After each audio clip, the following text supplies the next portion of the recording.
With us today, we have Paula Gold-Williams, President and CEO, CPS Energy, Rudy Garza, our Chief Customer Engagement Officer, and Jesse Hernandez, our Director of Community Strategy, who will be able to answer questions in Spanish as well. Both Paula and Rudy will give a brief update, and then we will give you the opportunity to ask questions. So we have about until 3:30 for this briefing, and I won't waste any time, and I will turn it over to Paula. Melissa, thank you so much for facilitating, and thanks to everyone who's participating on the call today. We very much appreciate the media helping us share really key messages that are important right at this time. And then also thanks for anyone else who can listen into this briefing. The second thing that I want to do is really just thank all of San Antonio and Texas. This is an unprecedented event for Texas. We don't have anything in our history that we've seen quite like this. I'm from San Antonio, and I was around for the snow and the like a foot of snow and impacts in the early 1980s. This is different. It is not the norm for us to have this level of intensity. It's not about the level of snow. It's about the intensity of the freezing temperatures. And so it is absolutely affecting every citizen in San Antonio in some way, some more than others, those who have had to suffer with power outages early on. And I will tell you that today, while we do see some improvement, we are not out of the woods. We still are challenged to rebalance the grid. And so again, I want to thank all of our customers for persevering through this, working through the issues, the implications that are happening with their energy, with their water, with their communications. Please know that there are 3,100 energy People First champions, energy focused on bringing your power back and restore it to normal levels. Our employees are passionate about what we're doing. We are working around the clock, trying to work with ERCOT and other generators to restabilize the grid. We know that is the most important thing. And working together, we believe we'll get through this. I do want to explain a bit more, and you will have heard this, but I have to overall just again say what's happened is we are having one of the most severe spikes in temperature where what we call the winter peak, this period of time, we're seeing more demand overall, gross demand, than we have seen in any summer in CPS Energy's history, meaning we have more people needing power and needing it at deeper levels than ever before. It makes sense because it's colder, and when it's cold day after day after day in a series, it just makes it much more difficult to manage the grid. When demand exceeds, and it's exceeding the summer levels, which again, it's more than double what we would normally see at this period of time, a time when normally we're doing maintenance and getting ready for the summer. We do have a plant out because that's the normal time to do it. At this time, we're seeing such demand on the system, we're seeing more than we have capacity to supply. So there's only so many megawatts in the whole system to provide. And when we have more demand than we have supply, that causes an imbalance. That is happening in San Antonio, and that's happening across the state. ERCOT has a view of the entire grid, and so they can see when things are out of balance in the entire grid. And what they do is they help tell all the generators that we need to work together to restabilize the system. The only way to do that is to push the demand for power down below the supply. And so the triggers that the grid operator has working with the generators is to bring those demands down. We tried initially to do that with conservation. If everybody would conserve, normally you can get great benefits. We can save about 200 megawatts just through conservation, our conservation program. But the margins that the state now needs are in the it ranged from 10 to 20,000 megawatts across the grid that need to be saved. And so this is why every single generator has a piece of that. We have about a 7% requirement to do that. And that's a lot of capacity to take out of the system. If we were at 20,000 megawatts, that's 1,400 megawatts that we have to take out of our grid. We only have 7,000 in total capacity. Some of that is not going to be available because it's intermittent. You're not going to be able to get that power. It doesn't, if you don't have the sun shining and the wind blowing, you're not going to get that. And then it's so intense, it's affecting the natural gas systems. There are wellheads freezing across Texas. We can't get all of the supply that we need. I don't know of one technology in producing power that has not been affected by these freezing cold temperatures. It is very difficult to start a plant and keep it going at these temperatures. Most plants are able to function just below the freezing level. So that's around 33 degrees Fahrenheit. And maybe even the high 20s, you can function. When we're in the single digits without wind chill factor, and then when you add that and you're in negative temperatures, that is what's making it hard for every single technology that we have to function.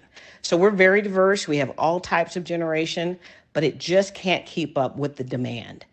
And so this is why we, again, have been asking and trying to work with our community, reduce the load, make sure that we can bring that down, rebalance, and then ERCOT keeps giving instructions so we can push power across the grid and relevelize. I think today is going to continue to be, and I think we're all experiencing a tough day. It's cold. And then tonight, we think that there's going to be some type of rain or sleet coming through, which means it's going to get colder. So over the next 24 hours, I think it's going to be difficult. We are hoping that by tomorrow, we will see some relief. Relief will be caused by temperatures going up and the demand for power coming down. Because we can't snap our fingers and create more capacity. It is all trying to measure on the side of working together to bring it back in balance from demanding it. Really tough to do when it's cold and people are cold. We understand. Our big goal, though, is to get everybody back on the grid and let everybody get to their normal lives. It is just a very difficult time frame to try to do that. We're diligent, again, working around the clock to make this happen, working with ERCOT, working with other generators to bring on and maintain as much capacity as we can. And again, if we're lucky, I think we'll start seeing some improvements tomorrow, but it will be dicey between now and late tomorrow. Things can get worse if we are not conserving and working together. Worst case, it could go on through much of this week because there's a possibility that the temperatures don't start getting better by the end of the week. And we haven't seen a lot more rain coming through, but if there's a change, freezing weather, snow, those kind of things will cause the challenges that, again, are unprecedented for our time period. So, my perspective is, again, we are thankful. We have the privilege to serve this community. I was born and raised here. I love it here. I love Texas. I'm a true Texan. But this is something that you might see on the East Coast, right smack dab in the middle of Texas. And there are millions of people who have been affected by this process. I think I read recently about 40% of the state regionally is being affected. That's just the region of the geography. But in reality, when you think about the big centers and cities, millions and millions of people, it's not isolated. And ultimately, the grid is built so that we can be able to push power when we need it. When San Antonio is stressed normally and you don't have freezing temperatures, you could get power from the other cities, the other generators in other cities. But at the same time, when you are connected, you have to make sure that everybody, all of Texas comes back safely. And this is the challenge that we have now from where we are today. So Melissa, I will turn it over to Rudy.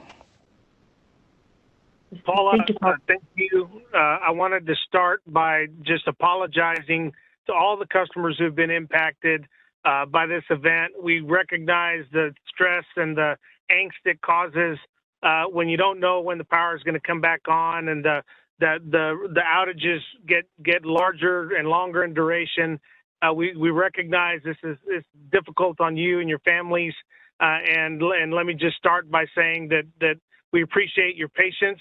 I've talked to a lot of customers who have expressed their frustration and, gotten text messages from family and friends and people that I know around the community who are wanting to know what's going on. And we've done the best that we've tried to do to keep folks up to speed and on what's going on. We've been working around the clock with our larger customers in San Antonio, who many of which who have voluntarily agreed to reduce their power so that the rest of San Antonio can come out of this quicker. Paula hit the nail on the head. The combination is lower or higher temperatures and lower use for those who have power. And so I would ask you to continue focusing when you do have power on utilizing what you need in the house. Turn on one lamp instead of four, and and do the best you can so that others can hopefully enjoy power sooner rather than later. We're doing everything we can, as Paula said, to get on the other side of this, and we just ask and really appreciate the patience that you've exhibited, and certainly we recognize the frustration as well. Thank you, Rudy and Paula. All right, we're going to go into questions now, and I'm going to call on you.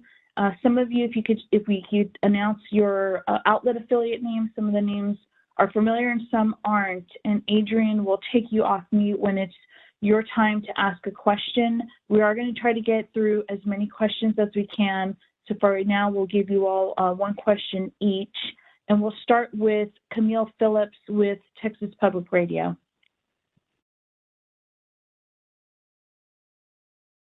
Camille, you'll be unmuted now. Thank you for joining us. Thank you. Hi, can you hear me? Yes, ma'am, we can hear you. Great. Great. My main question is, do you have an do you have an explanation for why some households are getting flickers of power for 30 seconds or a minute? And then I know you said there's been more people that are getting loss of power and that they're going to have longer frequencies without power, but just these little flickers that happen off and on over and over again seem to be happening a lot, starting with yesterday evening into the night hours. Is there an explanation for that? And is there any relief in For some reason, I think I keep coming off of mute, but hopefully you all can hear me. So normally when we have these events, and we do have events where the grid gets stressed. Again, we see them most of the time in the summer. Again, we're typically short maybe 400, 500 megawatts that we're trying to rebalance and make it happen. That is typical. And even for winter, you're not really going after that many megawatts over the entire grid. Our typical practice is we like to not have to do it at all, but we assume that if you're going to get cycled, it would be somewhere around the 10 to 15 minute target ratio that you would be off, and then you'd be back on for the remainder of the hour. And hopefully we wouldn't have to hit a home too many times to make it all work. Well, we've fluctuated, I said, as upwards of 20,000 megawatts that we needed to get back and reduce overall across the grid. So those targets of trying to reduce it to 10 to 15 minutes got blown out of the water. So we have had struggles in San Antonio in particular, and seen them across all of Texas. It's very difficult to keep them longer. We're just trying to restabilize. It's kind of an art and a science.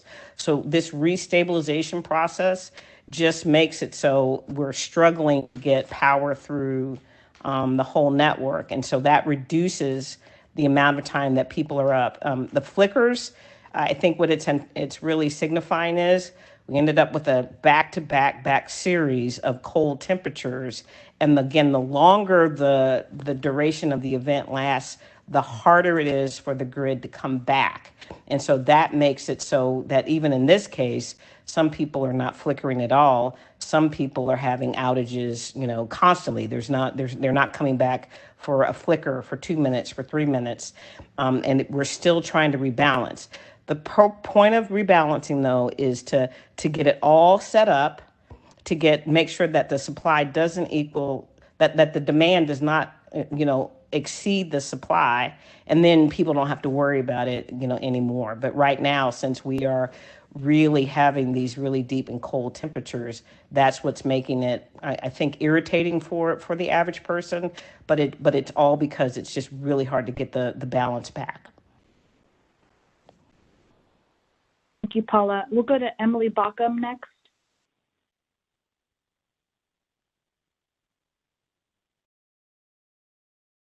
Emily, thank you for joining us. You'll be unmuted now. Okay, I'm unmuted. Can I confirm that you can hear me, please? Yes, ma'am, we can hear you. Okay. Why are people getting emails saying the power is back on when they can look around and tell that it's not?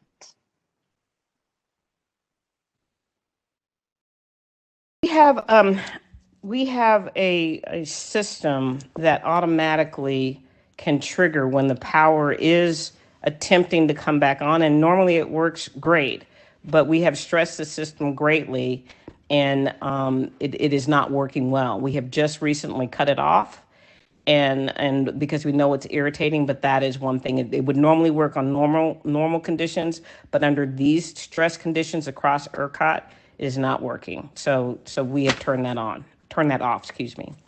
Thank you, Emily.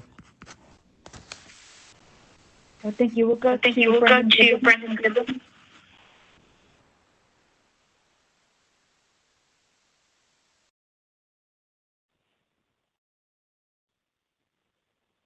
Just wanted to confirm, Brendan, are you the 970 number? Oh, yes, he is, Adrian. Sorry about that. Okay, no worries. You'll be unmuted now, Brendan. Thank you for joining us.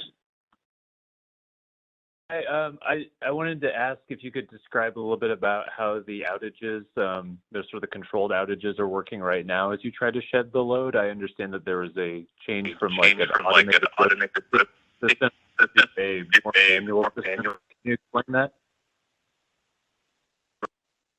Thanks, Brendan. Yeah, so we did try to use an algorithm when the target numbers were much lower. And there are about a third of our circuits are identified and excluded and have been excluded from the rotation. There are reasons. We typically have hospitals, critical care facilities excluded, certain city services. We don't want it difficult for the fire department and the police department to be able to operate because you need those even through all types of crises. Water, we typically try to make sure that water isn't affected. I think people have very much experienced that when the power goes out, then it's typically linked to an ability to get water. Those kind of things. And there's a design. There are certain aspects of our entire grid that from the design to take certain aspects out, it would make it difficult to maintain the integrity of the grid. So about a third of those circuits are that way. And then, so we automatically were approaching and analyzing the remainder of the system and trying to push the outages across. As the earlier question, came in, why is it, going like there's only flickers now? As that happened, there was no way that the automated algorithm was going to be able to push those. And we need so much capacity off the system. We are taking it manual and we're taking more people offline because we have to. Again, it's just, that sustained impact. So manually, circuits are coming down. They're pretty much, a lot of them are staying down and probably for the rest of the day into tomorrow. Rudy, do you have anything you want to add to that? Yeah, Paula, I think you hit the high points. I will say that for customers that we'll still try to rotate customers as we can, and having somebody on site who can flip a switch open and flip a switch closed also helps. We were seeing some effects of freezing rain that was getting, that was causing the automatic switching to not occur, as it should, which is also part of the reason why you saw some of that flickering and the short durations. So that also allows us to make clean operations as we're opening and closing switches, which should help with some of the frustration that the customers have experienced. And the only other thing I would add is that the system is built like on nodes. And so not every address is a circuit we would operate. There would be a large group of customers on a circuit. And so even if you were across the street from your neighbor, you may be on a different circuit. And that's why sometimes some customers see, lights on one side and lights not on the other. And that's just because the circuit design kind of grows organically with the community. But that said, you can't say I'm going to take Rudy out and Paula, but I'm not going to take out Melissa if we're necessarily close in geographic location. You can control it better by looking at a full circuit. And even from the manual standpoint, we're not looking at individual people. We're looking at the stability of the grid and just trying to maintain it and trying to help San Antonio just make it through this period. Thanks, Brendan. Dennis Foley. Dennis, thank you for joining us. You'll be unmuted now. Hi, Dennis Foley, KTSA Radio here in San Antonio, of course. So this may not be the right question for you, but you're in the industry, so maybe you have a response to it. So there's now starting to hear some outcry from the political world, the governor, mayor, et cetera, more about ERCOT. From your position at CPS, do you think there's anything that ERCOT could have done differently that would have helped the process, or is it just, life happens? I think I heard your question. I hope we didn't cut you off, but Dennis, I think the question was about, there is a lot of interest about this event in the middle of the event, and how did ERCOT do? As much as the electrical grid is empowered by infrastructure investments, and we make long-term infrastructure investments. When we invest in assets, everything from solar farms to power plants, fossil fuel power plants, those assets can last decades, 25 years, 30 years, 55 years. And so these assets, they're very technical, but there is also an art to power flow. So when power is flowing back and forth, and remember, you got millions and millions of people cutting on lights, using power, consuming, plugging in devices, having events, hopefully less than 10 people for safety reasons. All of those things are kind of the art of the system. ERCOT has great sophisticated tools, and it can see the frequency and level of power. And again, but when those changes happen, in some cases, they have a very short time frame to make it, to fix it, to correct, to give instruction. If they don't move very, very fast, it could mean that the whole system goes black. And so it's a tough job for them to be in. They have done, I think, a conscientious job. Nobody, this is like I think in our sister company on the water side, they see this as a 100-year event. For sure, we kind of think this is a historic event we haven't seen in the past. And so to say that somebody could have predicted and had a better management system would actually be a huge long-term investment to change everything. And I don't actually believe we have much better technology to do other things. So, I think, again, there'll be a lot of dialogue. This will be a big learning event. I think we can all learn and do better. CPS Energy is going to continue to analyze its performance, how we did, what else we could do. But there are just natural limitations to the system that normally works extremely well, 360 days a year.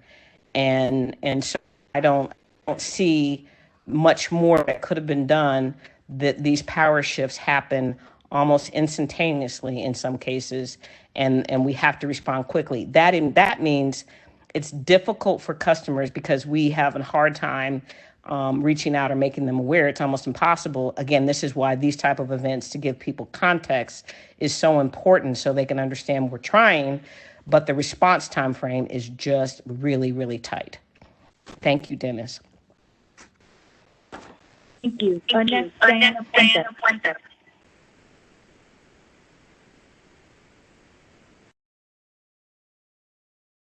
Thank you for joining us. You'll be unmuted now. Thank you, Adrian. Adrian, I was asking about the power and the lights in the empty government and commercial buildings, particularly downtown. I mean, it really stood out starkly when we're asking everyone to conserve energy, and all the buildings were lit up. You know, Tower Life, the Tower Americas. I understand that the Tower Americas in the city were going to shut it down for tonight. The mayor put in a request, I guess, and some of the council people. But what about CPS building? The parking garage was still lit up last night. I'm sure there were timers. Pardon me?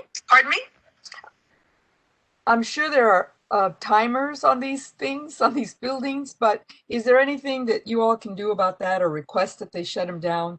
And the CPS.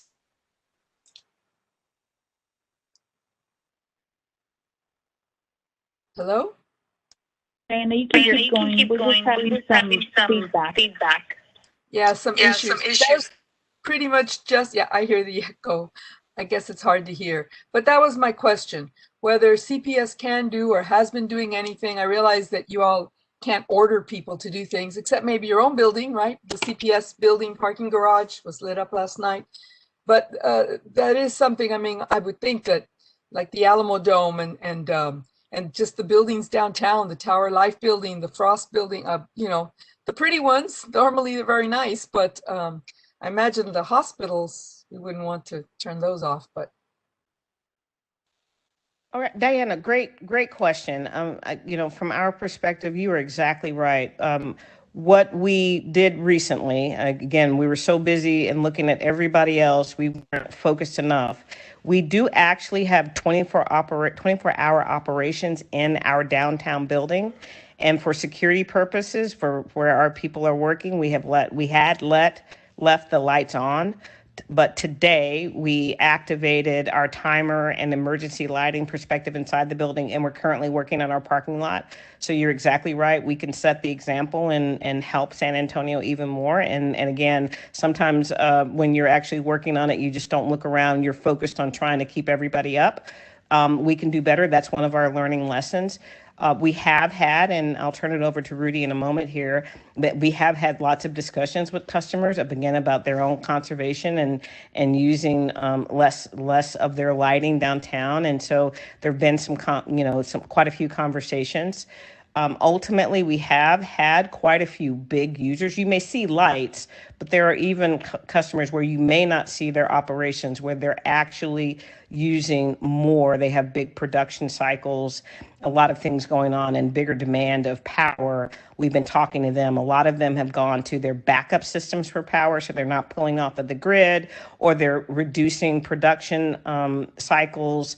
They're just changing their operations. We've been really proud of San Antonio maintaining jobs, but really responding and helping that power go to residents. I think, again, this is creating even more awareness so people understand that conservation at any level is important, and we're going to just continue to focus on that and continue to do better. Rudy, do you have anything to add? Well, here's what I would add, Paula. Downtown, you know, we have our county partners. We've got our owner, the city of San Antonio. We've got public safety infrastructure. We've got children's hospitals. We've got nursing homes. So there are reasons why the downtown area is not, there's a lot of critical infrastructure downtown that is not part of the controlled outage process.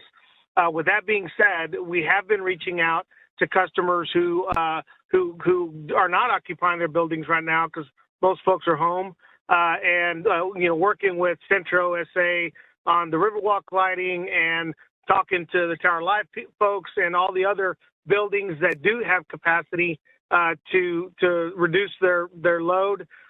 We've been doing that yesterday. We've been doing that today, and we'll continue doing that until this event is through. So there are reasons why they're on. You're right. We can't force them off, but we are working with them to do everything they can to help our community. So that's a great question. Thank you. Next, we'll go to Jessica Corso with the San Antonio Business Journal. Jessica, thank you for joining us. You'll be unmuted now. Hi, Paula. Hi, Rudy. I guess my question is the freezing temperatures and the snow were forecasted before they hit on Sunday night. So I'm just sort of wondering how you guys didn't see this coming, or I mean, I guess you can only speak on behalf of CPS, but how could you? I mean, what were you expecting? How would that end up differently? Well, I'm going to answer, and then I'm going to follow. Okay. We actually started our conservation messaging on Wednesday of last week. We've been watching the temperatures. We knew there was a possibility for freezing, precipitation. We started messaging, asking customers to pay attention to the weather. Safety messaging on staying off roadways. The things that we normally do when we get a freeze in San Antonio, which isn't very often. What we had was, as Paula suggested, a extraordinary storm that, I don't think anybody could have predicted. We knew it was going to be cold. We didn't know we were going to get, up in my area, I think we got 4, 5, 6 inches of snow. And that's just not something that you can predict.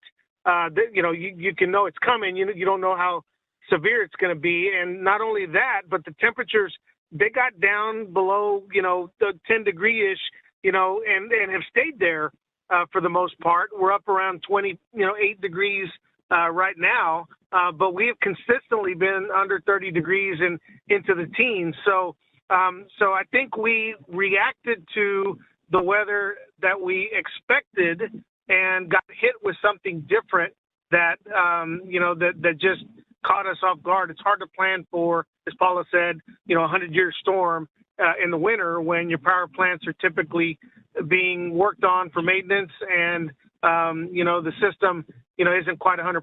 So Paula, I'll stop there and see if you have anything to add. Absolutely. Actually, I do. It's a great question. Overall, and Rudy's right, we started a conservation program emphasis. Now, we have a conservation program that runs all year long. Sometimes people ask us, why don't you just focus on the summer peak? And we tell them that we are definitely working with customers and partnering with them on all our energy efficiency and conservation programs all year long. And we've had a program since 2008, and we believe that it is critical. Conservation is the easiest trigger to pull. It does require sacrifice for every single person, but it has the most immediate benefits. It also helps customers keep their bills low. So what Rudy's talking about didn't just start. We emphasized it because we saw that the weather was getting extremely dicey. And when we saw that it was bringing along ice, rain, and snow, that we can see that it was very, very problematic. We have typically had snow. We had snow a couple of years ago. And when we did, it didn't stick. In this case, the next day, the snow, the snow was still around, a testament of these single-digit temperatures. When we also see notices like that in weather, what we can't do is, again, create 500 megawatts of capacity or 1,000 megawatts of capacity. What also happened when this was something that happened across the state and went deep south. A lot of times when weather is bad in the North Texas, Dallas, and Fort Worth, by the time it gets to San Antonio, it's levelized and milder. This was a case where we went down all the way through Texas, and some of the impact of this very broad across the state weather pattern actually even affected Mexico. And so this, again, the reach, the breadth, the depth was much more difficult than anybody could have ever planned for. And even if you knew a month ahead, it would have been very difficult to prep. we saw capacity in the natural gas system get constrained. Normally, when there's a bad system, it's affecting the electrical grid and not the natural gas system. In this case, wellheads froze. So while Texas has a ton of natural gas that's in the ground, you have to extract that natural gas, and then you have to put it in a pipeline and get it to a community that needs that power. Well, in some cases, the power could never get to San Antonio. That reduces if we don't have enough natural gas coming into San Antonio, it'll affect the way people operate in their homes, cooking, those kind of things. Some people have had problems with their gas systems, but it also reduces the ability for us to produce power off of our natural gas plants.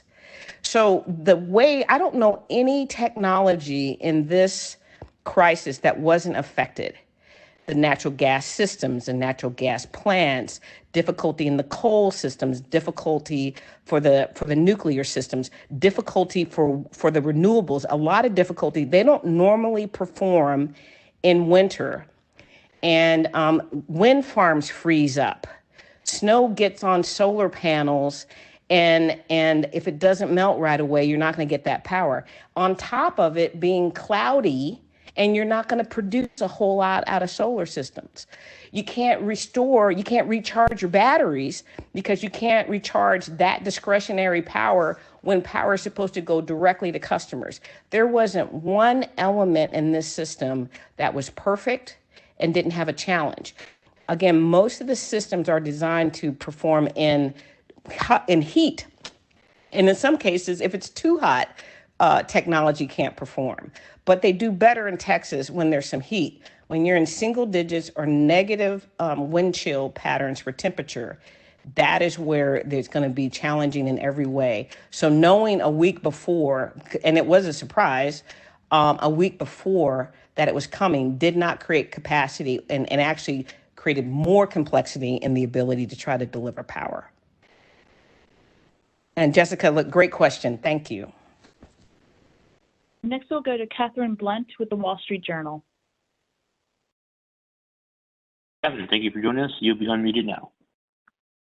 Hi, thank you very much for taking my question. I know this is such a challenging time. I was hoping you might be able to provide just a little bit more detail about how your different generators performed, the extent to which you saw outages and the extent to which those outages were a result of, either operational issues or, as you were describing earlier, constraints in natural gas supply. Well, I'll try to reemphasize. We had a power plant that was down that was never going to come back. It was a gas plant. It was supposed to be down. I would say our nuclear plants did well. They performed well, but we had some equipment issues in one of them, and so that we had some challenges with one of our nuclear plants, and we expect both plants to be fully functional by the end of today. One of them was great, but one of them, we did have to take it down to keep it very, very safe.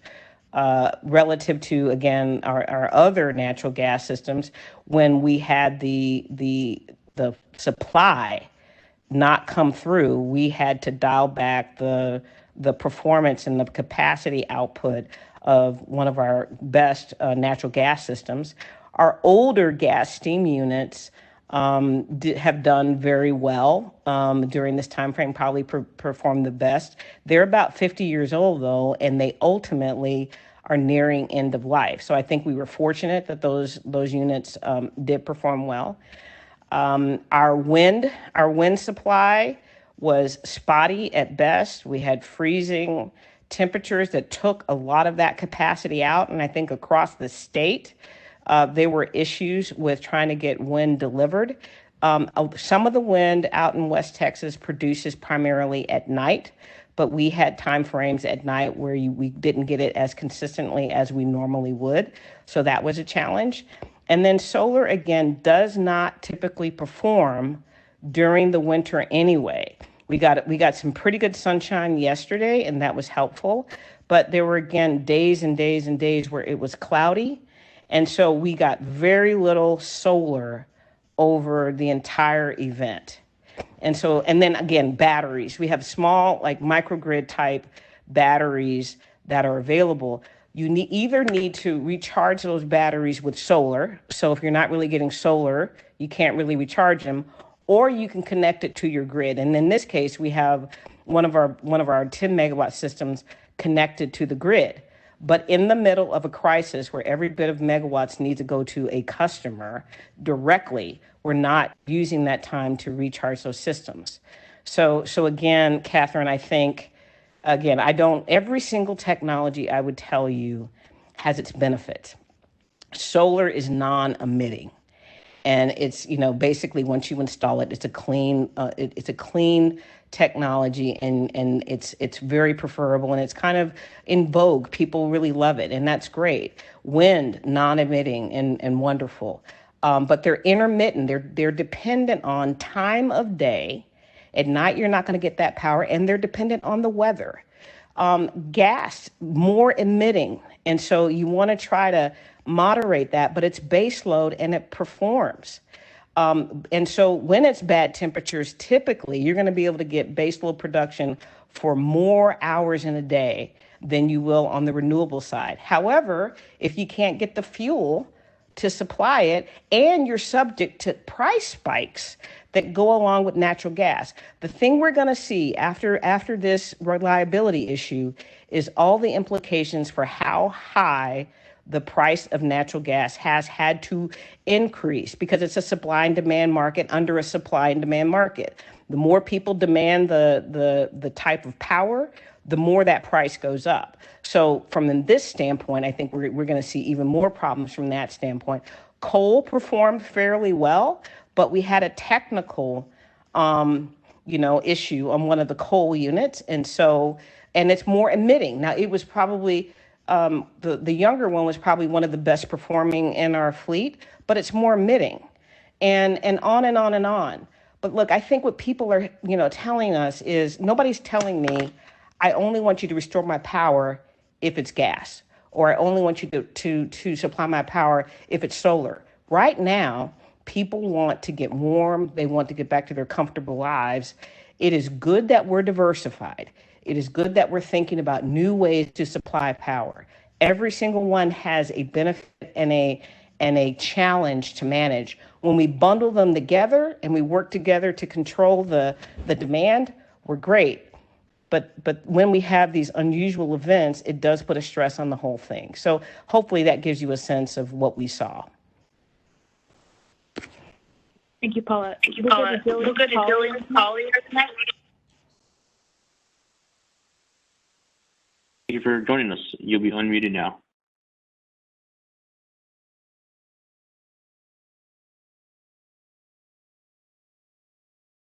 Dylan, you are unmuted now.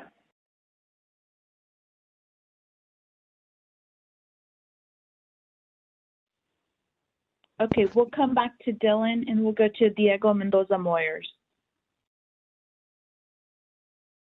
Thank you for joining us. You'll be unmuted now. Hey, can y'all hear me okay? Yes, we can hear you. Hey, appreciate y'all taking the time. I'm just wondering if you can share the total number of CPS customers that have seen their power cut. And then on top of that, what kind of bill impacts people should expect from this event, if any?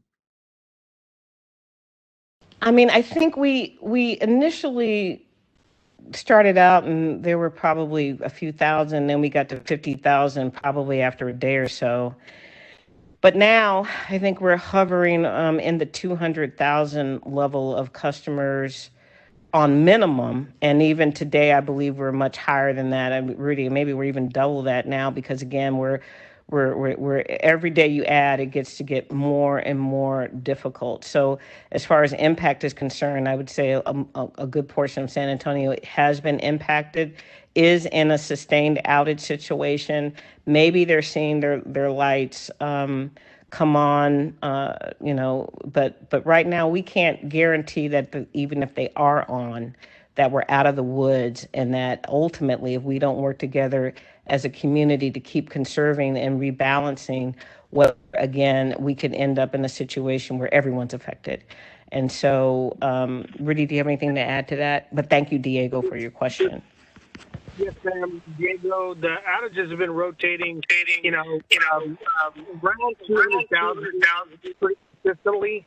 I think the peak I saw yesterday, we got up to right under 400,000. I think we're close to about 372,000 because we even had to start rotating outages through some of our critical circuits because we needed more load. We've experienced about 3 times as much load shed requests from ERCOT as we've ever seen before. And so, it's been a learning experience for us. A good portion of our customers have been impacted that are able to be impacted to provide this grid support. But yeah, I think the peak was right around 372,000, but pretty consistently it's gone from about 175 to 225, given, the specific time of day, but it's been pretty significant. You have time for one more question and then wrap up because I know you're going to jump that ERCOT call. We'll go to Gary. Melissa. Yes, I'm ma'am. sorry. Paula wanted to add something to that. Oh, sorry about that. Yeah, I didn't hit all of Diego's questions. Relative to the bill impact, we have not computed the full bill impact. I will tell you again, we are concerned because we saw such large increases on the natural gas supply side. We haven't quite figured that out, and it's typically a very liquid market, and prices are typically low, but we've seen extreme increases. From that standpoint, what we will do is we will leverage every tool we have to spread the impact out. But we'll have to do quite a few things. We'll have to use our commercial paper program. We may have to use bonds to move that cost over multiple years, maybe 5 to 10 years. We're going to have to work with our board and council. This is a huge deal, but we're going to do all we can to make it affordable for the community.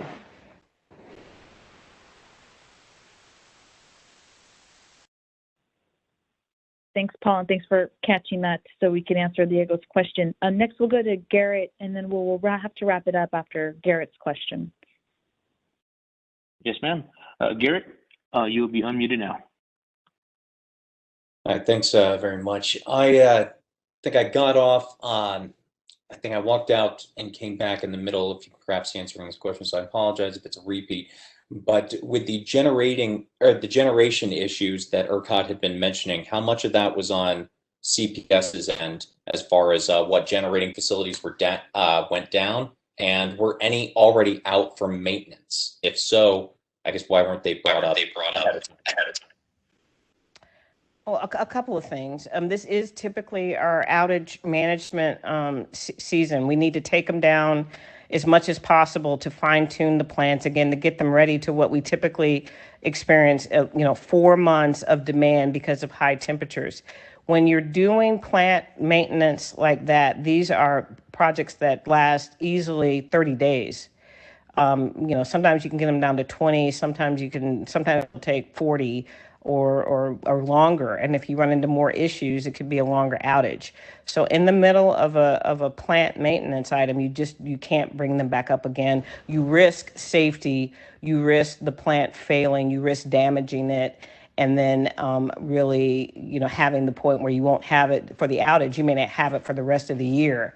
So that's one of the physics issue around the capacity ultimately that we have. I gave you a sense. We had problems probably in every single technology. For the most part, most of our plants did function, but we did run into problems.